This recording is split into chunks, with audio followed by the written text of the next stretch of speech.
Become a certified Connecticut Housing Manager with CONN NAHRO's CHM certification online through HTVN, HAI Group's online training.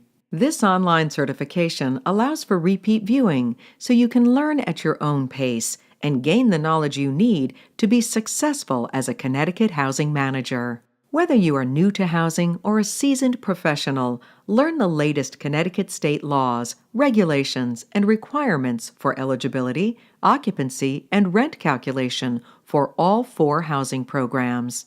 Learn how to properly classify exempt employees, non-exempt employees, and interns, and how to administer sick leave and the Family Medical Leave Act, best practices for hiring and retaining talent, and EEOC implications. Examine landlord-tenant law, addressing housing code enforcements, evictions, and notice requirements.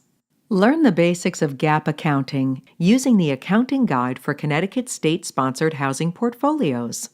Gain practical guidance in maintenance and modernization, planning and management, as well as development and advocacy. This certification was developed by experts with decades of practical experience in the Connecticut housing industry.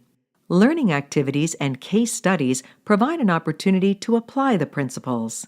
After completing the Connecticut Housing Manager certification, you'll be able to explain and apply Connecticut regulations and guidance for effective and efficient management of your housing agency. Don't miss the online CONN NAHRO CHM certification course, available now on HTVN, HAI Group's online training.